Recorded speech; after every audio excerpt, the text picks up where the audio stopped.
কোরআন বলেছে আল্লাহ আমাদের জন্য পৃথিবীটা তৈরি করেছেন গালিচার মতো করে। এ কথা থেকে বোঝা যায় যে পৃথিবী সমতল, আর এটা বিজ্ঞানের সাথে পরস্পর বিরোধী। আপনি কোরআনের এ কথাটা কিভাবে ব্যাখ্যা করবেন যে আল্লাহ সুবহানাহু ওয়া তাআলা হলেন সর্বজ্ঞ, তিনি অতীত, বর্তমান, ভবিষ্যতের সব কিছু জানেন? তাহলে কোরআনের আগে অন্য গ্রন্থ পাঠালেন কেন? শুধু কোরআনকেই পাঠালেন না কেন? আল্লাহ তাআলা বলছেন যে কেউ জানে না মায়ের জরায়ুর ভিতরে কি রয়েছে, ছেলে নাকি মেয়ে। কিন্তু এদিকে আমরা দেখি বিজ্ঞান বলে জরায়ুর ভিতরে সন্তান ছেলে নাকি মেয়ে আগে থেকেই জানা যায়। আমি জানতে চাচ্ছিলাম অঙ্গ প্রত্যঙ্গ সংযোজন বা দান করার ব্যাপারে ইসলামের কোনো বিধিনিষেধ আছে কিনা। শিক্ষিত লোকেরা কেন কিয়ামতের দিনে বিশ্বাস করে না যে আল্লাহ একদিন আমাদের সবার বিচার করবেন, যে যারা আল্লাহকে মানে তারা বেহেশতে যাবে আর যারা আল্লাহকে মানে না তারা দোজখে যাবে? কিভাবে একজন নাস্তিকের কাছে প্রমাণ করবেন বৈজ্ঞানিকভাবে যে একজন সৃষ্টিকর্তা আছে? কোরআন এ ব্যাপারে কি বলে যে কৃত্রিম উপায়ে গর্ভধারণ আর টেস্ট টিউব বেবি সম্পর্কে? আমার প্রশ্নটা হলো মানুষের অর্থাৎ হোমোস্যাপিয়েন্সের বিবর্তন নিয়ে কথা বলছি। চার্লস ডারউইনের থিওরি। বিজ্ঞান এখানে ব্যাখ্যা দিচ্ছে যে প্রাকৃতিক নির্বাচনের কারণেই আজকে এই মানুষ জাতির সৃষ্টি হয়েছে। এখন ইসলামী বিশ্বাসের সাথে এই মতবাদটা পরস্পর বিরোধী হয়ে যাচ্ছে।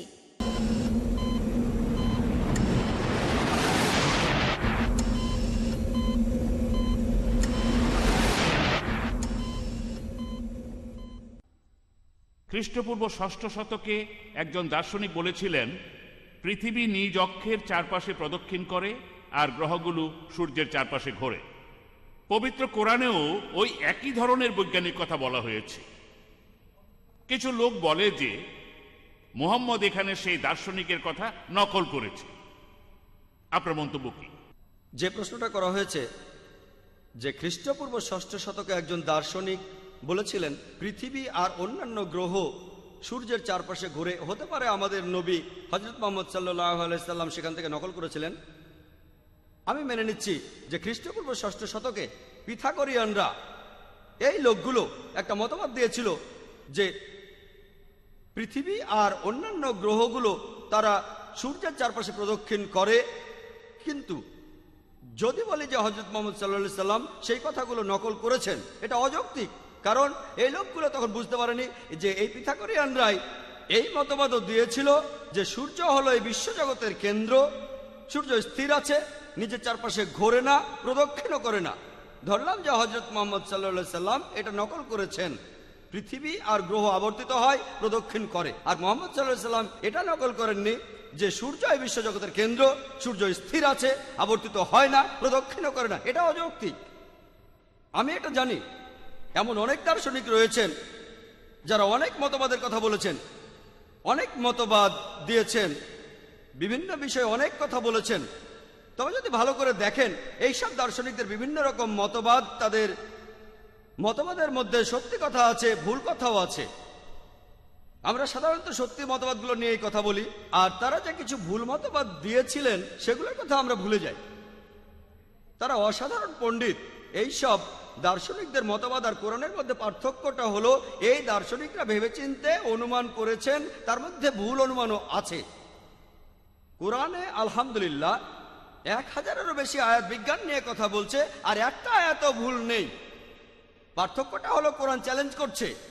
যদি বলেন হযরত মুহাম্মদ সাল্লাল্লাহু আলাইহি ওয়াসাল্লাম এই কথাগুলো নকল করেছেন আর ভুল কথাগুলো করেননি, এই দুটোর ক্ষেত্রে এমনটা হতে পারতো, হঠাৎ করেই হয়ে গেছে। কিন্তু যদি বলি 1000টা আয়াতের সবগুলোই পবিত্র কোরআন বিজ্ঞানের কথা বলছে, এগুলোকে নকল বলা অযৌক্তিক, কারণ কোরআনই চ্যালেঞ্জ করছে। আফাল্লা ইয়াতাদাব্বারুনা আল কুরআন ওয়ালাউ কানা মিন ইনদি গায়রিল্লাহ লাওয়াজাদু ফী ইখতিলাফান কাসীরা।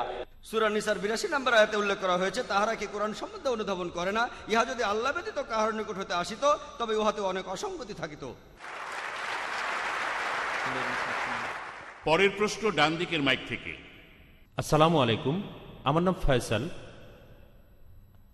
আপনি কোরআনের এ কথাটা কিভাবে ব্যাখ্যা করবেন যে আল্লাহ সুবহানাহু ওয়া তাআলা হলেন সর্বজ্ঞ, তিনি অতীত, বর্তমান, ভবিষ্যতের সব কিছু জানেন?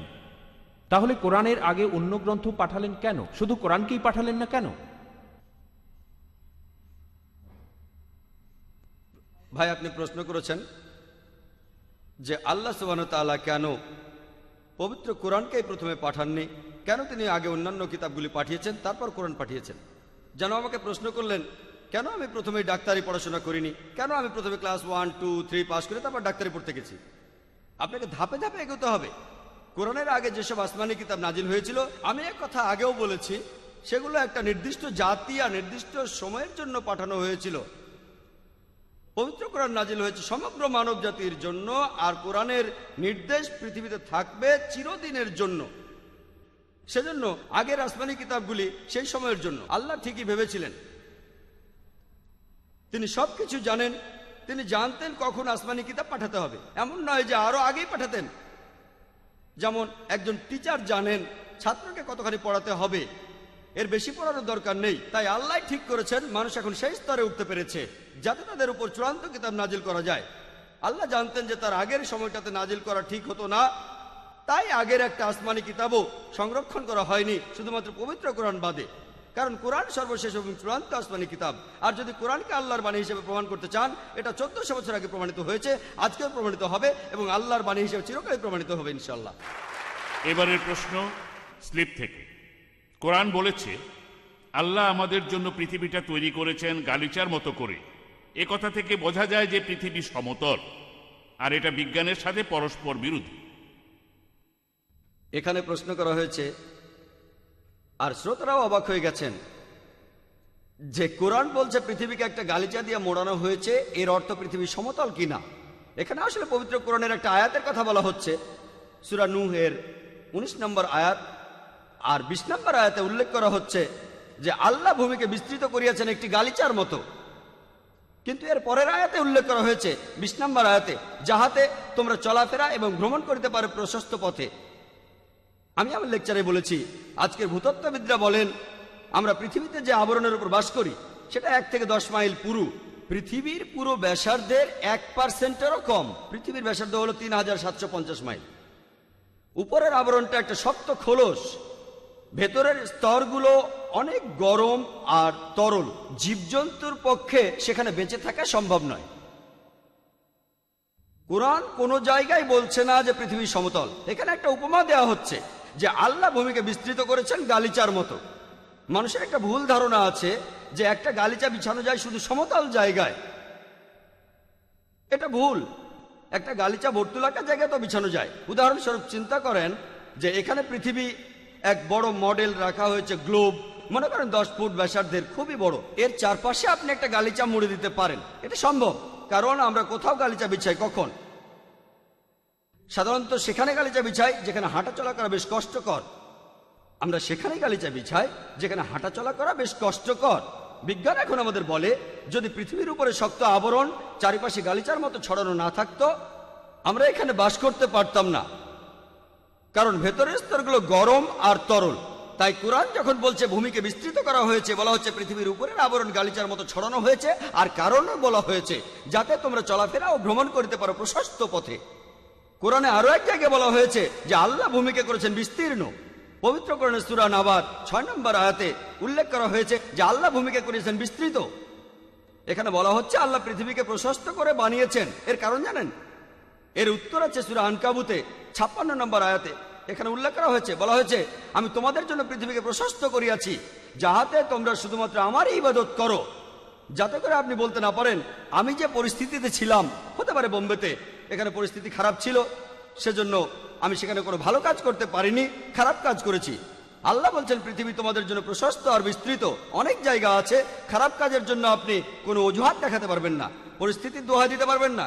সেজন্য শুধু আল্লাহ সুবহানাহু ওয়া তাআলার ইবাদত করুন। পবিত্র কোরআনে এমন কোনো আয়াত নেই যেটা বলছে পৃথিবী সমতল।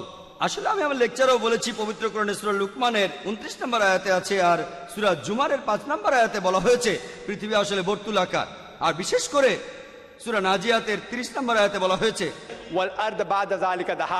ইহার পর তিনি পৃথিবীকে করিয়াছেন ডিম্বাকৃত, অনেকটা উট পাখির ডিমের মতো, যে আকারটা একেবারে বর্তুলাকার। আশা করি উত্তরটা পেয়েছেন।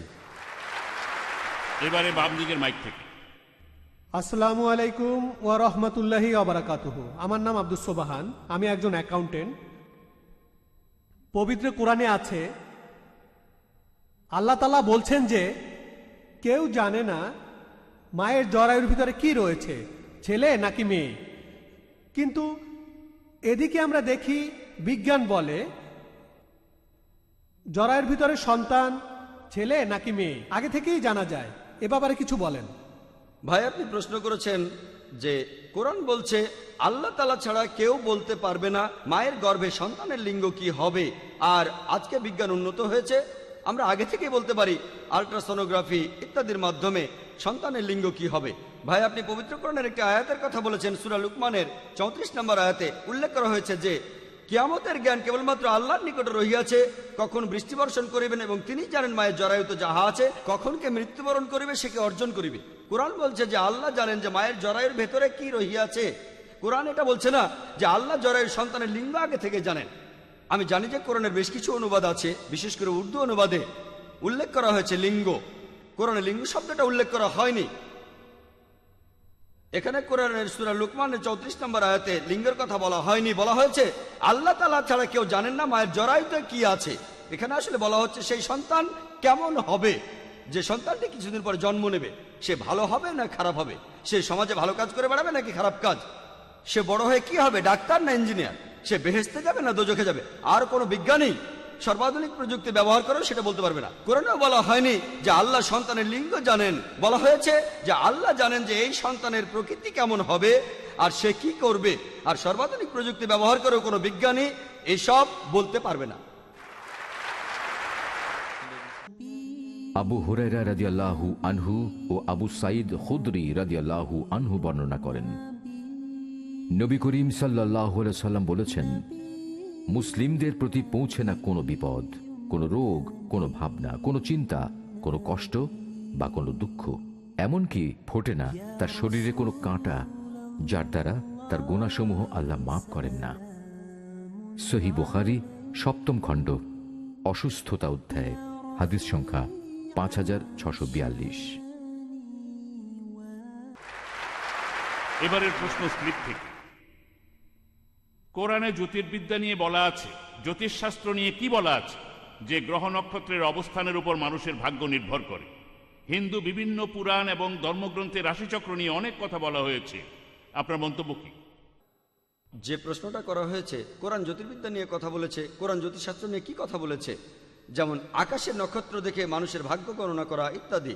পবিত্র কোরআনে উল্লেখ করা আছে, সূরা মাইদার 90 নম্বর আয়াতে বলা হয়েছে, ইয়া আইয়ুহাল্লাযীনা আমানু, হে মুমিনগণ, ইন্নামাল খামরু ওয়াল মাইসিরু, নিশ্চয়ই মদ এবং জুয়া ঘৃণ্য বস্তু, ওয়াল আনজাবু ওয়াল আসনামু, মূর্তি পূজার বেদী এবং ভাগ্য নির্ণায়ক স্বর, রিজসুম মিন আমালি শাইতান, এইসব শয়তানের কার্য, উহা বর্জন করো যাহাতে সফল কাম হইতে পারো।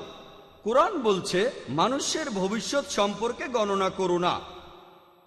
এখানে বলা হয়নি ভাগ্য গণনা ঠিক না ভুল, বলা হয়েছে তোমরা ভাগ্য গণনা করো না। আপনারা জানেন যে অনেক মানুষের হাত দেখে ভবিষ্যৎ বলে দিতে পারে, নক্ষত্র দেখেও বলতে পারে। আমরা জানি যে বেশিরভাগই তার ফাঁকি, এর বেশিরভাগই ফাঁকি। কম্পিউটারে আপনার জন্ম তারিখ লিখলেই আপনার ভাগ্যটা পেয়ে যাবেন। একবার এই ব্যাপারটা নিয়ে গবেষণা করেছিলেন একজন প্রফেসর, শুধুমাত্র লোকজনকে বোঝানোর জন্য ব্যাপারটা আসলে কি। তিনি একটা ক্লাসে 100 জন ছাত্রকে পড়ালেন 7 দিন ধরে। 7 দিন পরে তিনি বললেন, আমি সব ছাত্র সম্পর্কেই বেশ কিছু কথা বলতে পারবো। আমি একটা কাগজে প্রত্যেক ছাত্র সম্পর্কেই কিছু লিখবো, কাগজটা তাকে দেব, তারপর যখন আমি খুলতে বলবো সবাই একসাথে খুলবেন আর আপনাদের মন্তব্য জানাবেন। প্রফেসর কাগজে কিছু লিখলেন, প্রত্যেক ছাত্রকেই একটা করে দিলেন। অতীতে সেই ছাত্র কি কি করেছে, এইসব বিভিন্ন রকম কথা। তারপর সব ছাত্র কাগজগুলো খুলল।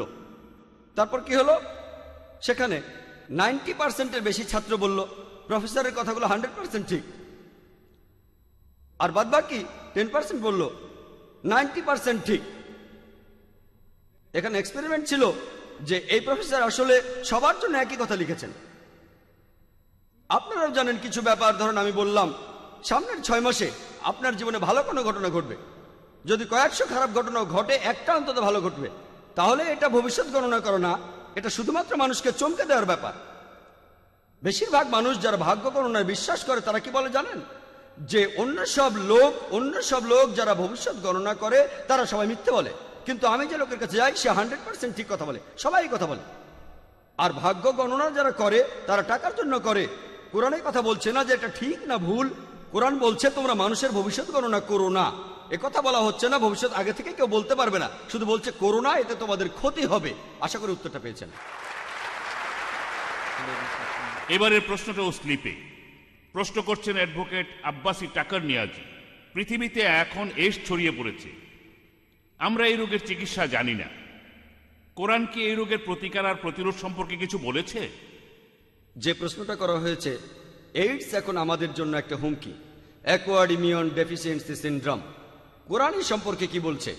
আপনি হয়তো জানেন যে প্রথম ইন্টারন্যাশনাল এইডস কনফারেন্স যেটা অনুষ্ঠিত হয়েছিল আমাদের বোম্বে শহরেই 1994 সালে হোটেল অপেরা টাওয়ারে, এইডসের প্রথম ইন্টারন্যাশনাল কনফারেন্স, আর ডক্টর মাইকেল মার্সন তিনি সেই অনুষ্ঠানে ছিলেন, হুয়ের প্রতিনিধি, ওয়ার্ল্ড হেলথ অর্গানাইজেশন। সেই সময় তিনি বলেছিলেন এই পৃথিবীতে প্রায় 1,10,00,000 মানুষ এইডসে আক্রান্ত, তার মধ্যে প্রায় 1.6% ইন্ডিয়াতে। এই শতাব্দীর শেষে পৃথিবীতে প্রায় 400 কোটি এইডসে আক্রান্ত হবে, তার 1,10,00,000 থাকবে ইন্ডিয়ায়, 25%-এরও বেশি রোগী হবে ইন্ডিয়ায়।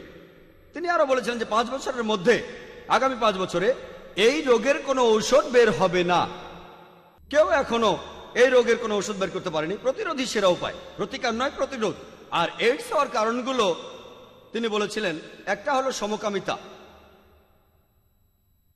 অন্যটা হলো যৌনাচার, অনিরাপদ যৌনাচার অর্থাৎ ব্যভিচার, তৃতীয়টা হলো সুই ব্যবহার করা, ড্রাগস বা অন্য কারো রক্ত নেওয়ার জন্য, আর চতুর্থ কারণ হলো অ্যালকোহলে আসক্তি। যদি ভালো করে দেখেন কোরআনে সবগুলো ব্যাপারে কথা বলেছে। পবিত্র কোরআনে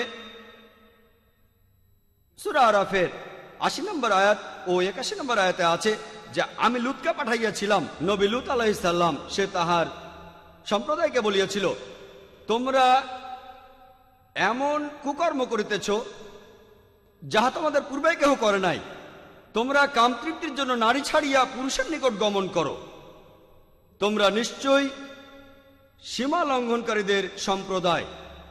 লূত আলাইহিস সালাম বলেছেন যে তাহার সম্প্রদায়ের লোকেরা সবাই সমকামী ছিল। হয়তো সদম আর গোমরা শহরের গল্পটা আপনারা জানেন, কিভাবে আল্লাহ সুবহানাহু ওয়া তাআলা তাদের উপর ভীষণ বৃষ্টি বর্ষণ করেছিলেন।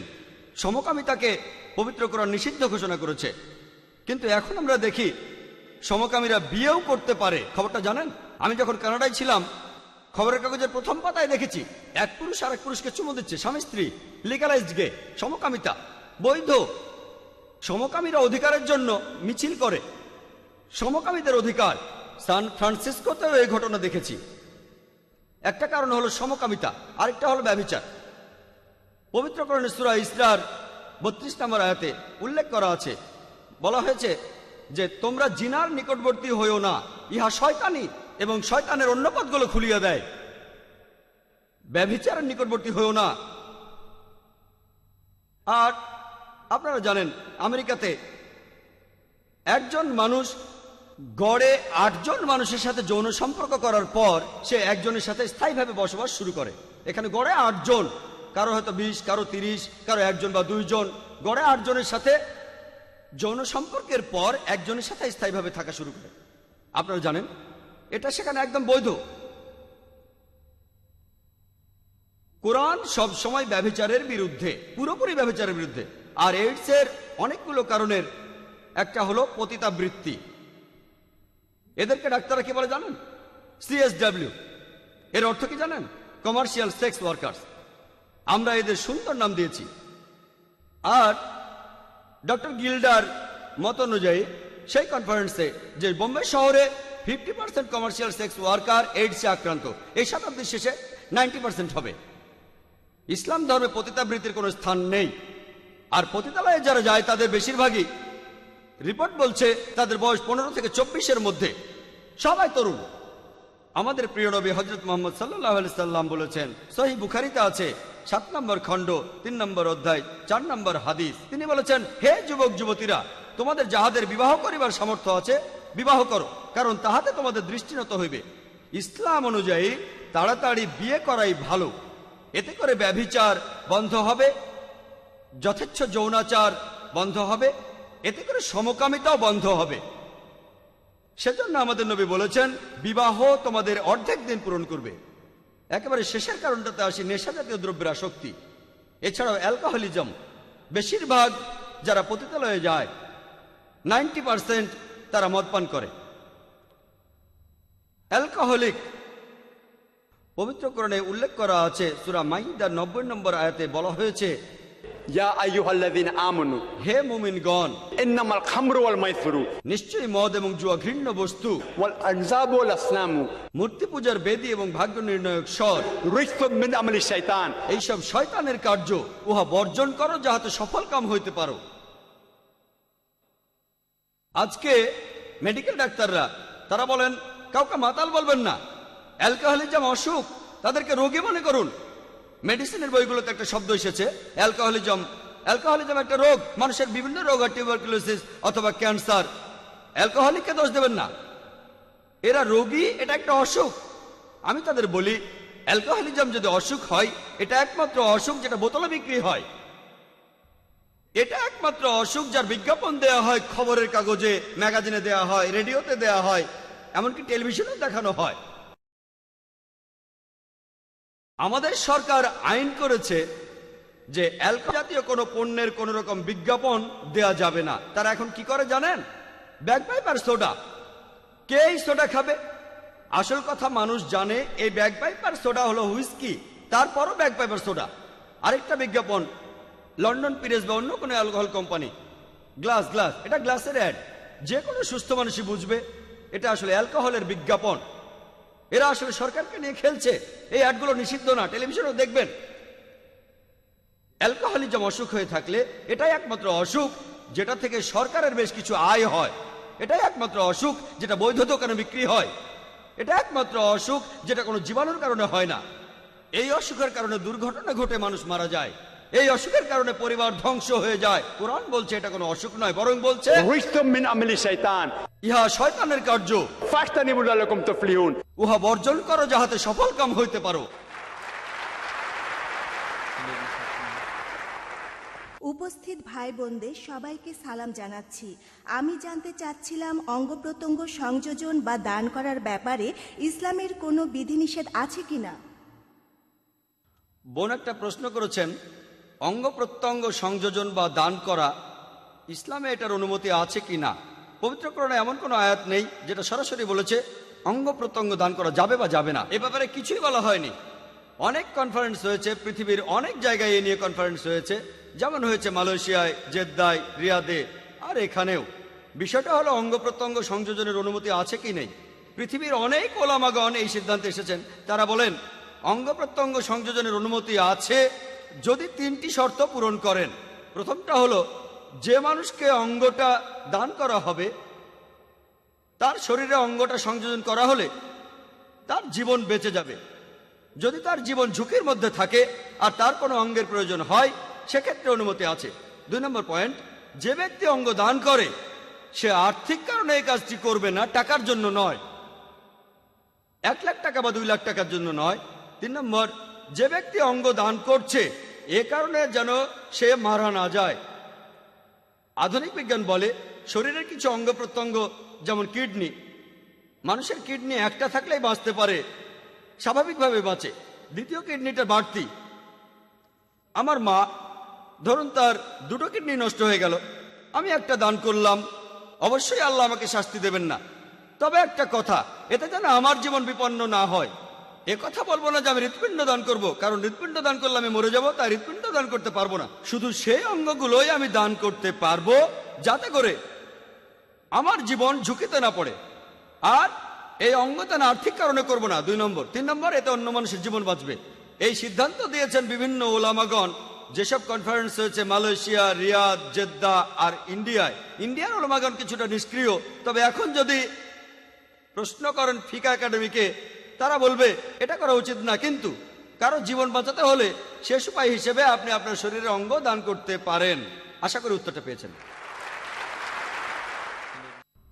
আসসালামু আলাইকুম ভাই জাকির নায়েক।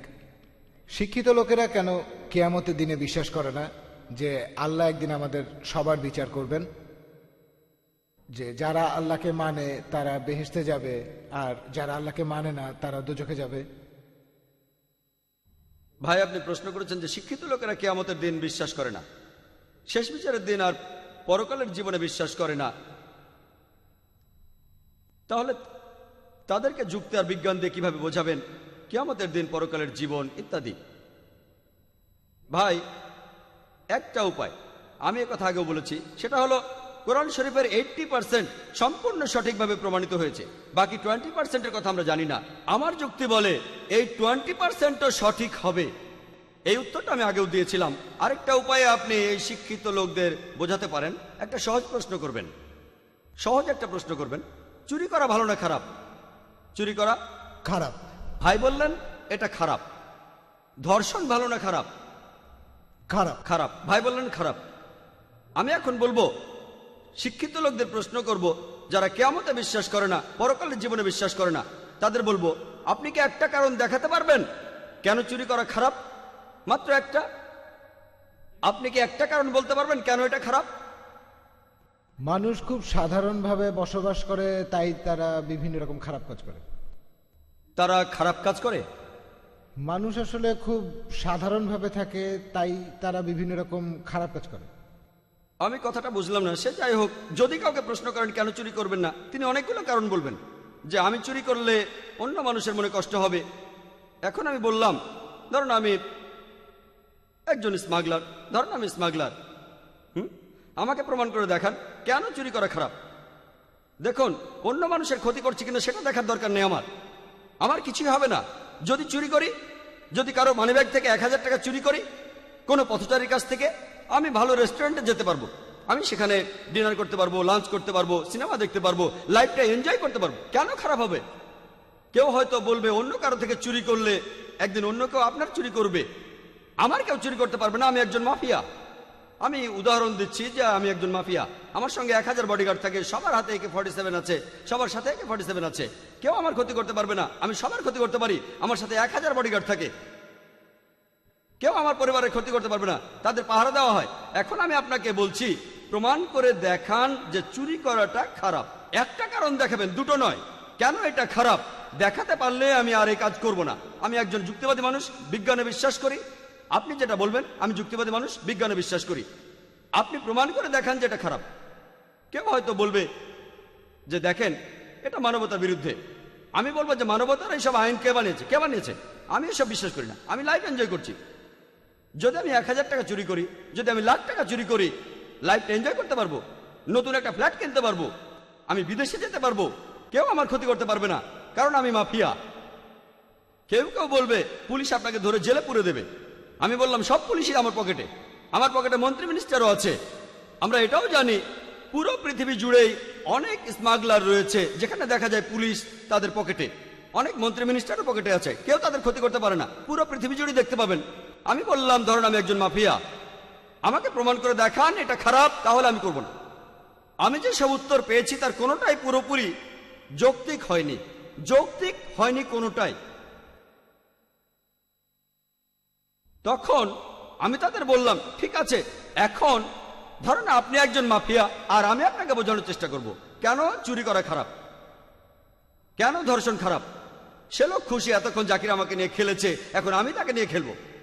আমি তখন তাকে বলবো চুরি করা যে খারাপের কারণ, ধরুন আপনি একজন মাফিয়া, কেউ আপনার ক্ষতি করতে পারবে না, মেনে নিলাম, কেউ আপনার পরিবারের ক্ষতি করতে পারবে না, কিন্তু যদি চুরি করেন আপনি তখন আল্লাহ সুবহানাহু ওয়া তাআলার নির্দেশ মেনে চলছেন না, আর পরকালের জীবনে আপনি এর জন্য শাস্তি পাবেন। ইহকালের পৃথিবীতে পুলিশ আপনার পকেটে, মিনিস্টার আপনার পকেটে আছে, কিন্তু পরকালের জীবনে আপনি এসবের জন্য দায়ী থাকবেন। আমি আপনাকে প্রশ্ন করছি, মানুষের বানানো আইন, মানুষের আইনের কথা বলেন, আমি মুসলমান হিসেবে বলছি, ধরুন আপনি মাফিয়া, আমি মুসলমান হিসেবে বলছি, বোঝানোর চেষ্টা করছি কিয়ামত আর পরকালের জীবন সম্পর্কে। আমি আপনাকে বলছি ধরুন আপনি একজন মাফিয়া, অনেক মানুষ আপনি খুন করেছেন, এই পৃথিবীতে রক্ষা পেলেও পরকালে রক্ষা পাবেন না।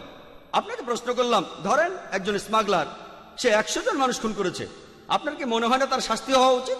কোথায় শাস্তি পাবে? আমরা দেখি অনেক স্মাগলার খুব ধনী, তাদের প্রাসাদ আছে, লাইফ এনজয় করে, আর স্বাভাবিকভাবে তারা মারা যায়। কেউ হয়তো অপঘাতে মারা যায়, অনেকে স্বাভাবিক মারা যায়। এদের কি শাস্তি হওয়া উচিত নয়? হিটলারের নাম শুনেছেন? হিটলার 60 লক্ষ ইহুদিকে হত্যা করেছিল। সে 60 লক্ষ ইহুদিকে পুড়িয়ে মেরেছিল, আপনারা জানেন? যদি আপনারা বলেন 6 লাখ মেনে নেব, যদি বলেন 6000, সেটাও মেনে নেব। আমি আপনাকে প্রশ্ন করছি, যদি আপনাদের আইন হিটলারকে ধরে তাকে কি শাস্তি দিতে পারে? কোন শাস্তি? সর্বোচ্চ যেটা করতে পারে তাকে মৃত্যুদণ্ড দিতে পারে, তাকে পুড়িয়ে মারতে পারে। কিন্তু এতে একটা মৃত্যুদণ্ডের শোধ হতে পারে, আর বাকি যারা মারা গেছে 59,99,999 জনের কি হবে? এখানে আমার যুক্তি বলে যে পরকালের জীবনে আল্লাহ তাকে দোজকে পাঠাবেন। আর পবিত্র কোরআনে সূরা নিসার 56 নম্বর আয়াতে উল্লেখ আছে, যাহারা আমার আয়াতকে প্রত্যাখ্যান করিবে তাহাদিগকে অগ্নিতে দগ্ধ করিবই, যখনই তাহাদের চর্ম দগ্ধ হইবে তখনই উহার স্থলে নতুন চর্ম সৃষ্টি করিব। আল্লাহ যদি চান তিনি এই হিটলারকে 60 লক্ষ বার পড়াতে পারেন, এমনকি তিনি এই হিটলারকে 1,20,00,000 বার পড়াতে পারেন। সেজন্য পরকালের জীবন না থাকলে পৃথিবীতে ন্যায় নীতি বলে কিছুই থাকবে না। তাহলে ধর্ষণ কেন খারাপ? কারণ যদি এই পৃথিবীতে রক্ষা পেয়েও যান, আপনি পরকালে শাস্তি পাবেন। আশা করি উত্তরটা পেয়েছেন। আসসালামু আলাইকুম জাকির ভাই, আমার নাম শাকির, মেকানিক্যাল ইঞ্জিনিয়ারিংয়ের ছাত্র। আপনাকে একটা প্রশ্ন করতে চাই যে কিভাবে একজন নাস্তিকের কাছে প্রমাণ করবেন বৈজ্ঞানিকভাবে যে একজন সৃষ্টিকর্তা আছেন? ভাই একটা প্রশ্ন করেছেন যে কি করে আমি বৈজ্ঞানিকভাবে প্রমাণ করব যে একজন সৃষ্টিকর্তা আছেন, আল্লাহ সুবহানাহু ওয়া তাআলা আছেন। বিশেষ করে একজন নাস্তিকের কাছে, যে কোনো ঈশ্বরকেই বিশ্বাস করে না, আমি প্রথমেই যে কাজটা করব সেটা হলো আমি সেই নাস্তিককে অভিনন্দন জানাবো। অভিনন্দন জানাবো কেন বলতে পারেন? আমাদের আশেপাশে দেখেন, উনি একজন হিন্দু কারণ উনার বাবা হিন্দু, উনি একজন খ্রিস্টান কারণ উনার বাবা খ্রিস্টান, আর উনি হলেন মুসলিম কারণ উনার বাবা ছিলেন মুসলিম। এই নাস্তিক যদিও জন্মের সময় তার একটা ধর্মীয় পরিচয় ছিল, সে কোন রকম নকল ঈশ্বরে বিশ্বাস করে না। তার বাবা মা যে ঈশ্বরে বিশ্বাস করে তাই সে ঈশ্বরে বিশ্বাস করে না। আমি তাকে অভিনন্দন জানাচ্ছি কারণ সেই নাস্তিক লোকটা শাহাদার প্রথম অংশটা মেনে নিয়েছে। ইসলামিক ধর্মমতের প্রথম অংশ লা ইলাহা, কোথাও কোনো ঈশ্বর নেই। এখন আমি যেটা করব, প্রমাণ করব ইল্লাল্লাহ, আল্লাহ ছাড়া, সেটা আমি করবো ইনশাল্লাহ। অন্য মানুষের ক্ষেত্রে আগে ভুল ঈশ্বরের ধারণাটা দূর করতে হবে, আর তারপরে আল্লাহ সুবহানাহু ওয়া তাআলার সঠিক ধারণা দিতে হবে। এখানে আমার অর্ধেক কাজ হয়ে গেছে। সে মেনে নিয়েছে লা ইলাহা, কোনো ঈশ্বর নেই। এবার আমি প্রমাণ করব ইল্লাল্লাহ, আল্লাহ ছাড়া, সেটা আমি করবো ইনশাল্লাহ। সেই নাস্তিককে প্রশ্ন করেন যে ধরেন কোনো একটা বস্তুটা অপরিচিত হতে পারে, সেটা উঠতে পারে, যেটা পৃথিবীতে কেউ কখনো দেখেনি, পৃথিবীর কোনো মানুষ এই বস্তুটা সম্পর্কে কিছুই জানে না। যদি বস্তুটা আপনার সামনে আনা হয়, যদি প্রশ্ন করা হয় যে বস্তুটা কিভাবে কাজ করে, কোন ব্যক্তি প্রথমে আপনাকে সেটা বলতে পারবে? কোন ব্যক্তি প্রথমে বলতে পারবে? তাকে প্রশ্ন করেন, প্রথমে কোন ব্যক্তি আপনাকে বলতে পারবে এই নতুন বস্তুটা কিভাবে কাজ করে, যেটা পৃথিবীর কোনো মানুষ কখনো দেখেনি? কিছুক্ষণ চিন্তা করার পর সে আপনাকে উত্তর দেবে যে আপনাকে বলতে পারবে বস্তুটা কিভাবে কাজ করে। প্রথম ব্যক্তি হলো সেই বস্তুটা যে সৃষ্টি করেছে। কেউ বলবে প্রস্তুতকারক, বলতে পারে উৎপাদনকারী। যে উত্তরই আসুক, শব্দটা নিয়ে তর্ক করবেন না, মেনে নেন। অর্থটা প্রায় একই, সৃষ্টিকর্তা, পরিচালক, উৎপাদনকারী বা প্রস্তুতকারী। তবে উত্তরটা মনে রাখুন, উত্তরটা আপনার মাথায় রাখুন, তারপর তাকে আবার প্রশ্ন করুন এই বিশ্বজগৎ কিভাবে সৃষ্টি হয়েছে, কিভাবে তৈরি হয়েছে। সে আপনাকে বিজ্ঞানের থিওরির কথা বলবে। তাকে বলবেন পবিত্র কোরআনে সূরা আম্বিয়ার 30 নম্বর আয়াতে বিজ্ঞানের থিওরির কথা সংক্ষেপে বলা হয়েছে। 1400 বছর আগে পবিত্র কোরআনে কে এই কথা লিখতে পারে? সে তখন বলতে পারে এটা হঠাৎ করে মিলে গেছে। কোনো তর্ক করবেন না। এরপরে প্রশ্ন করবেন, আমরা জানতাম না যে চাঁদের আলোটা আসলে প্রতিফলিত আলো, আমরা সেদিন জানলাম। সে আপনাকে বলবে যে হ্যাঁ, চাঁদের আলো প্রতিফলিত আলো, এটা নিজের আলো নয়। আবিষ্কারটা কবে হয়েছে? সে বলবে সেদিন, গতকাল, 50 বছর আগে, 100 বছর আগে, কিছুদিন আগে জেনেছি। তখন তাকে বলবেন কোরআন বলেছে যে চাঁদের আলোটা আসলে প্রতিফলিত আলো 1400 বছর আগে। কে এই কথাটা বলতে পারে? হয়তো এটাও হঠাৎ করে মিলে গেছে। কোনো তর্ক করবেন না, আপনি বলে যান আমরা জানতাম সূর্য স্থির। প্রশ্ন করেন সূর্য স্থির, সে বলবে না, সূর্য গতিশীল, চারপাশে ঘুরছে। আমরা এটা কবে জানলাম? এই সেদিন। 50 বছর আগে, 100 বছর আগে কোরআন এই কথা বলেছে, 1400 বছর আগে, সে ইতস্তত বোধ করবে। তারপরেও বলতে পারে কোনো বুদ্ধিমান লোক এটা লিখেছে, এরপর তর্ক করবেন না, বলে যান বিশ্বজগতের প্রাথমিক অবস্থা কেমন ছিল, সৌরজগতের সব উপাদান, সে আপনাকে বলবে সব ছিল ধোঁয়া। এটা কিভাবে জানলাম? আমাদের কাছে প্রমাণ আছে, আমাদের কাছে এভিডেন্স আছে। তাকে বলেন কোরআন এই কথা বলেছে 1400 বছর আগে, কে এই কথা বলতে পারে? সে ইতস্তত করবে। তার উত্তরের জন্য অপেক্ষা করবেন না, বলে যান একটার পর একটা প্রশ্ন করতে থাকুন। আমি যেভাবে বললাম এভাবে একটার পর একটা প্রশ্ন করে যান যে পানিচক্র এ সম্পর্কে কবে জেনেছি? কোরআন এটা 1400 বছর আগে বলেছে। পৃথিবীর সব জীবজন্তু পানি থেকে সৃষ্টি হয়েছে, এ কথা কে বলতে পারে? কোরআন উদ্ভিদবিদ্যা নিয়েও কথা বলেছে, পুরুষ এবং নারী, কে কথা বলতে পারে? এভাবে একটার পর একটা বলেন আর প্রশ্ন করেন কে কথা লিখতে পারে। এরপর তাকে বলেন একটা থিওরি আছে যার নাম থিওরি অফ প্রবাবিলিটি। ধরুন আপনার সামনে দুটো পথ আছে, তার একটা হলো সঠিক। এখন আপনি সঠিক পথটা বেছে নেবেন, তার সম্ভাবনা একেবারে আন্দাজে সেটা 1/2। ধরুন আমি একটা পয়সা টস করলাম, হেড করতে পারে অথবা টেইল, আমি ঠিক বলবো তার সম্ভাবনা 1/2। যদি 2 বার টস করি, আমি যে 2 বারই ঠিক মতো বলতে পারবো তার সম্ভাবনা 1/2 গুণ 1/2 অর্থাৎ 1/4, 25% সম্ভাবনা। যদি 3 বার টস করি, 3 বারই ঠিক বলবো তার সম্ভাবনা 1/2 গুণ 1/2 গুণ 1/2 সমান 1/8, 12.5%। একটা ছক্কার 6টা দিক থাকে, যদি একটা ছক্কা ছুঁড়ে দেই আমি ঠিক মতো বলবো তার সম্ভাবনা হলো 1/6। যদি আমি 2 বার ছুঁড়ি, 2 বারই ঠিক বলতে পারবো তার সম্ভাবনা 1/6 গুণ 1/6, 1/36। এটাকে বলা হয় থিওরি অফ প্রবাবিলিটি। যদি ছক্কাটা 2 বার ছুঁড়ি তারপর পয়সা টস করি, 3 বারই ঠিক বলবো সেটা 1/6 গুণ 1/6 গুণ 1/2 অর্থাৎ 1/72। আপনি তাকে বলবেন সম্ভাবনার কথা। যদি প্রশ্ন করা হয় পৃথিবীর আকার কেমন, অনেক উত্তর হতে পারে। কেউ বলবে সমতল, কেউ বলবে ত্রিকোণা, কেউ বলবে ষড়ভুজের মতো, কেউ বলবে একটা পঞ্চভুজ, কেউ বলবে সপ্তভুজ, কেউ বলবে বর্গাকার। ধরেন সব মিলিয়ে 10টা আকার আছে। কেউ বলবে গোলাকার বা বর্তুলাকার। এখন কেউ আন্দাজে ঠিক মতো বলতে পারবে তার সম্ভাবনা হলো 1/10।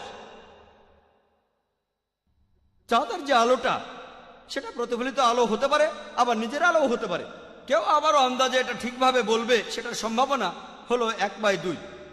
এখন এই দুটোই পৃথিবীর আকার আর চাঁদের আলো, আসলে প্রতিফলিত আলো, কেউ আন্দাজে বলবে আর ঠিক মতো মিলে যাবে তার সম্ভাবনা 1/10 গুণ 1/2 সমান 1/20।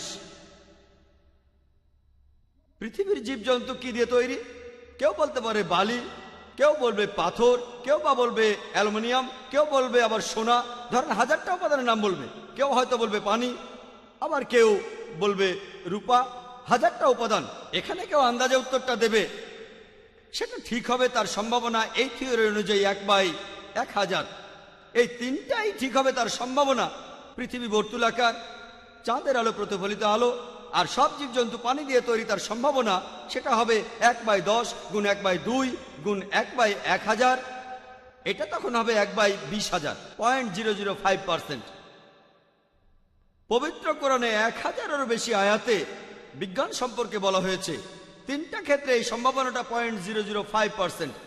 আপনি যদি প্রবাবিলিটি থিওরি দিয়ে সবগুলো আয়াতের কথাকে বিচার করেন, উত্তরটা দাঁড়াবে প্রায় শূন্যের কাছাকাছি। থিওরি অনুযায়ী 1/10⁻50, এটা তখন শূন্যের কাছাকাছি। তখন আপনি সে নাস্তিককে প্রশ্ন করবেন কে এই কথাগুলো লিখতে পারে? এখানে শুধু একটাই উত্তর দেয়া যায়, প্রথম উত্তরটা, সৃষ্টিকর্তা, প্রস্তুতকারক, যিনি এই সব কিছু তৈরি করেছেন। এই উত্তর ছাড়া এখানে আর কোনো উত্তর নেই।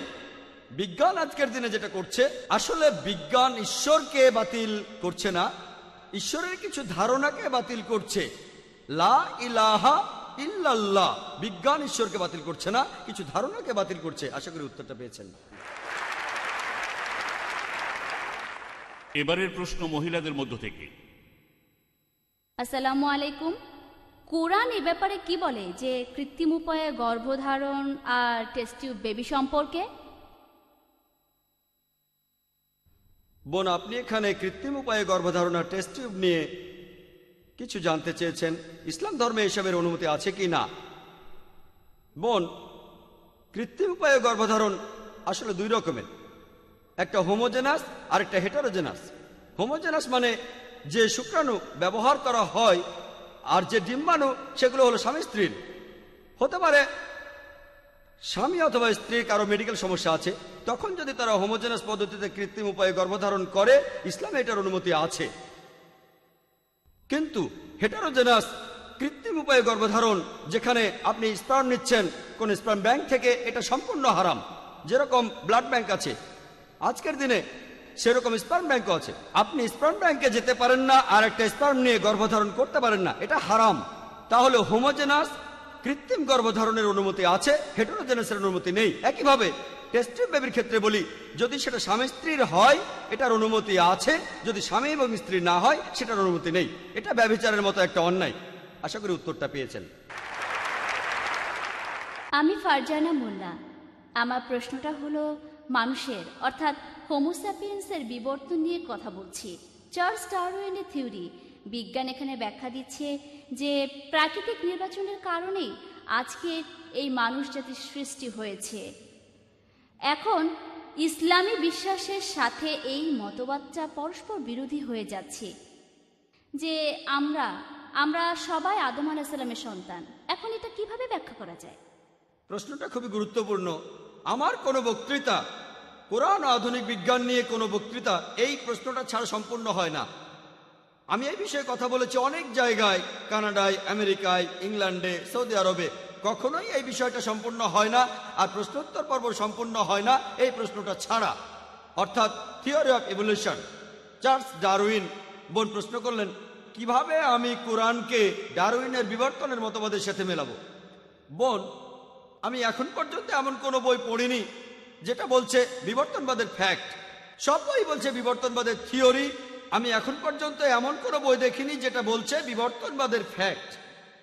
যদি আপনি ডারউইনের বইটা পড়েন, the origin of the species, বলা হয়েছে যে চার্লস ডারউইন একটা দ্বীপে গিয়েছিলেন যার নাম গ্যালাপেগোস। তার জাহাজটার নাম ছিল HMS বিগল। আর তিনি দেখলেন সেখানে পাখি খুঁটে খুঁটে খাবার খাচ্ছে। পাখিগুলোর খোঁটাখুটির উপর নির্ভর করে তাদের ঠোঁট লম্বা আর ছোট হয়। এই পর্যবেক্ষণটা একটা প্রাণীর উপর করা হয়েছে, অনেক রকম প্রাণী নয়। চার্লস ডারউইন তার বন্ধু থমাস থমটনকে একটা চিঠি লিখেছিলেন 1861 সালে যে আমি প্রাকৃতিক নির্বাচনে বিশ্বাস করি না। আপনি এই শব্দটাই বললেন। আমি বিবর্তনবাদের থিওরিতে বিশ্বাস করি না, কারণ আমার কাছে কোনো প্রমাণ নেই। আমি শুধু এই জন্যই বিশ্বাস করছি কারণ এই থিওরির সাহায্যে আমি ব্যাখ্যা করতে পারবো, প্রজনন তত্ত্ব, শরীর তত্ত্ব ইত্যাদি ব্যাখ্যা দিতে পারবো। চার্লস ডারউইন নিজেই বলেছেন এখানে অনেক ফাঁক আছে। তিনিও একমত না, তিনি নিজেই বলেছেন এখানে অনেক ফাঁক আছে। আর দেখবেন ঠাট্টা করে কখনো বলা হয়, তুমি যদি ডারউইনের সময় পৃথিবীতে থাকতে থিওরিটা প্রমাণ হয়ে যেত। তাকে ঠাট্টা করে বলা হচ্ছে বাঁদরের মতো দেখতে। আমরাই ঠাট্টা করে থাকি। এখন এই থিওরি পৃথিবীর অনেক জায়গায় মনে করা হয় আসলে এটা সত্যি। কারণটা জানেন? আমি স্কুলে ডারউইনের থিওরি পড়েছি, এমনকি এখনো পড়ানো হয়। এখানে কারণটা কি বলতে পারেন? এখানে কারণটা হলো, আপনারা যদি চার্চগুলোকে খেয়াল করেন, চার্চগুলো আগে ছিল বিজ্ঞানের বিরুদ্ধে। আর আপনারা জানেন তারা গ্যালিলিওকে মৃত্যুদণ্ড দিয়েছিল। গ্যালিলিওকে তারা মৃত্যুদণ্ড দিয়েছিল কেন? কারণ তিনি জ্যোতির্বিদ্যা সম্পর্কে এমন কথা বলেছিলেন যা বাইবেলের বিরুদ্ধে যায়, তাই তারা তাকে মৃত্যুদণ্ড দিয়েছিল। এখন পোপ ক্ষমা প্রার্থনা করেন। তাই চার্লস ডারউইন যে থিওরির কথা বললেন সেটা যখন বাইবেলের বিরুদ্ধে গেল, বিজ্ঞানীরা তারা এখানে কোনো প্রমাণ দেখতে চাইল না। আমার শত্রুর শত্রু আসলে আমার বন্ধু। তাই সব বিজ্ঞানী, তাদের বেশিরভাগ বিজ্ঞানী এই সমর্থনটা করেছে কারণ বাইবেলের বিরুদ্ধে গেছে, থিওরি সত্যের জন্য নয়। তারা সমর্থন করেছে কারণ এই থিওরিটা বাইবেলের বিরুদ্ধে গেছে। সবগুলো স্টেজের কথা বলা আছে বোন, সবগুলো স্টেজ। লুসি 4 প্রকার হোমিনিড। বিজ্ঞান আমাদের বলে হোমিনিড 4 প্রকার। প্রথমটা হলো লুসি, এটার বৈজ্ঞানিক নাম হলো অস্ট্রালোপিথেকাস, যারা পৃথিবীতে ছিল 35 লক্ষ বছর আগে বরফ যুগে। তারপরে পৃথিবীতে আসলো হোমো হ্যাবিলিস, যারা পৃথিবীতে ছিল 5 লক্ষ বছর আগে। তারপর আসলো নিয়ানডারথালম্যান, যারা ছিল 1 লক্ষ থেকে 40,000 বছর আগে। তারপর আসলো চতুর্থ স্টেজ ক্রো ম্যাগনন, এইসব স্টেজের সাথে ডারউইনের কোনো সম্পর্ক নেই। পিপি গ্রাসে বলেছেন 1971 সালে যিনি চেয়ারম্যান ছিলেন ইভলিউশনারি স্টাডিজের প্যারিসে সোজার ইউনিভার্সিটিতে, তিনি বলেছেন এটা একেবারে অসম্ভব। শুধুমাত্র ফসিল দেখে পূর্বপুরুষ বের করা যায় না। আমি আপনাদের এখানে কয়েকশো বিজ্ঞানীর নাম বলতে পারি, নোবেল বিজয়ীদের নাম, যারা ডারউইনের থিওরির বিরুদ্ধে। অনেকেই আপনারা হয়তো জানেন স্যার অ্যালবার্ট জর্জি, যিনি নোবেল পেয়েছিলেন ভিটামিন সি আবিষ্কারের জন্য। তিনি একটা বই লিখেছিলেন দ্য কেভিএফ অ্যান্ড ম্যান, ডারউইনের থিওরির বিরুদ্ধে। এরপর আপনি যদি স্যার ফ্রেড হয়েলের বই পড়েন, তিনি সেখানে ডারউইনের থিওরির বিরুদ্ধে কথা বলেছেন। যদি আপনি রবার্ট অ্যালবার্টের নাম শোনেন, তিনি নতুন একটা বিবর্তনের থিওরি লিখেছেন ডারউইনের থিওরির বিরুদ্ধে। এটা চিন্তা করা যায় না, কল্পনা করা যায় না যে মানুষ এসেছে বাদর থেকে। যদি আপনারা স্যার স্যালসবেরির নাম শোনেন, একজন জীববিজ্ঞানী, তিনি বলেছেন এই ডারউইনের থিওরি বিশ্বাস করাটা খুবই অযৌক্তিক।